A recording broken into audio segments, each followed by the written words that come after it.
नमस्कार. महा-टी-ई-टी 2026च्या परीक्षेची तयारी करणाऱ्या सर्वांसाठी एक अतिशय तातडीची आणि मोठी अपडेट आहे. कोणताही वेळ न घालवता आपण थेट या नव्या वेळापत्रकाच्या विश्लेषणाकडे वळूया.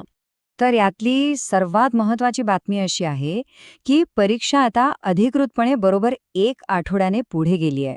आधीची 21 जूनची तारीख आता विसरा, कारण नवी आणि फायनल तारीख आहे 28 जून 2026.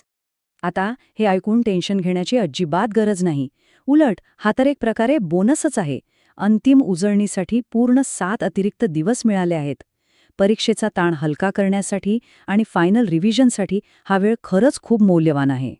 पण आता साहजिकच सर्वांच्या मनात एक प्रश्न आला असेल, अगदी ऐनवेळी ही परीक्षा अशी अचानक का बरं पुढे ढकलली गेली? यामागचं प्रशासकीय कारण नेमकं काय असावं? तर त्याचं मुख्य कारण म्हणजे देश पातळीवर होणारे नीट म्हणजेच NET परीक्षेचा क्लॅश.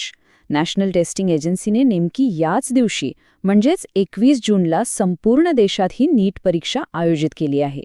थोडक्यात सांगायचं तर झालंय असं की महा-टी-ई-टी आणि नीट या दोन्ही परीक्षांसाठी महाराष्ट्रातली बहुतांश परीक्षा केंद्रे सामायिक आहेत. एकाच दिवशी 2 मोठ्या परीक्षा म्हणजे प्रशासनाचा आणि विद्यार्थ्यांचाही मोठा गोंधळ उडाला असता. आणि नेमकी हीच गैरसोय टाळण्यासाठी हा स्मार्ट निर्णय घेण्यात आला आहे.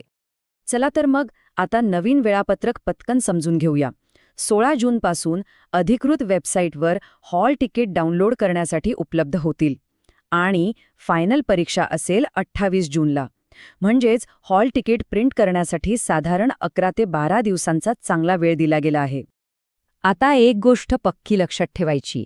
जरी परीक्षेची तारीख बदलली असली ना, तरी प्रत्यक्ष वेळापत्रकात म्हणजेच टायमिंगमध्ये 0 बदल झालाय.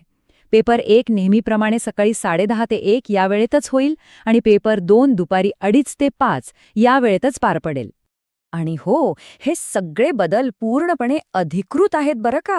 ही सगळी माहिती 15 मे 2026च्या महाराष्ट्र राज्य परीक्षा परिषद पुण्याच्या अधिकृत परिपत्रकातूनच घेतलेली आहे.